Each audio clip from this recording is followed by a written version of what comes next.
अस्सलाम वालेकुम नाज़रीन, ड्रामा सीरियल जान साथ के आने वाले एपिसोड बहुत ज्यादा इंटरेस्टिंग होने वाली है। आने वाले एपिसोड में आप देखेंगे जब से नौशेरवान के बाबा सईद को ये बात पता चली है कि नौशेरवान सुनहरा के घर के चक्कर काट रहा है और वो किसी दुआ नामी लड़की के पीछे पड़ा हुआ है, तो ये बात सुनकर वो बहुत ज्यादा परेशान होते हैं। जब नौशेरवान की अम्मा साईं नौशेरवान के बाबा सईद को इस कदर परेशान देखती है और पूछती है कि आज से पहले मैंने आपको इस कदर परेशान नहीं देखा, बहुत बड़ी बड़ी परेशानियां आई लेकिन आप इस कदर परेशान नहीं थे। तब नौशेरवान का बाबा सईद नौशेरवान की अम्मा सईद को बताता है कि बात ही बहुत बड़ी है, अगर नौशेरवान को रोका न गया तो क़यामत आ जाएगी। ये सारी बातें कशमाला भी खड़ी सुन रही होती है।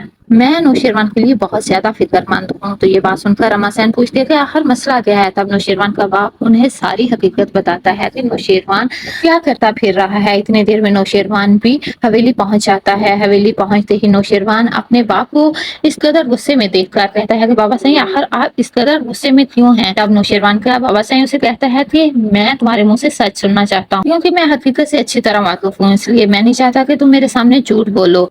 तब नौशेरवान कहता है कि बाबा सही मैंने ऐसा कोई भी काम नहीं किया जिससे अम्मा सैन की तरबियत पर उंगली उठे। तब बाबा सही कहते हैं तो फिर तुम सुनहरा के घर के चक्कर क्यों लगा रहे हो। अब जबकि हकीकत नौशेरवान के सामने खुल चुकी होती है, इसलिए वो सच बोलना ही बेहतर समझता है। इसलिए वो बता देता है कि वो दुआ को पसंद करता है और उसके साथ अपनी जिंदगी गुजारना चाहता है और उसे निकाह करना चाहता है। उम्मीद करता हूँ इस दफा आप मेरे रास्ते की रुकावट नहीं बनेंगे और मेरी खुशियों में कोई भी रुकावट खड़ी नहीं करेंगे। अगले ही सीन में आप देखेंगे कि फिजा की सास और उसके शौहर ने तो फिजा का जीना हराम किया हुआ है। बात बात पर फिजा की बेइज्जती करना और उसे बातें सुनाना उनका मामूल बन चुका है। फिजा जो हर बात बर्दाश्त कर लेती है, लेकिन फिजा अपने शौहर से कहती है कि वो उसके साथ इस तरह क्यों कर रहा है, उसका हर कसूर क्या है। तब भी फराज उसे बातें सुनाए बगैर नहीं रह पाता। कहता है जब तुम्हारे बात को ही तुम लोगों पर भरोसा नहीं तो मैं कैसे भरोसा कर लूं।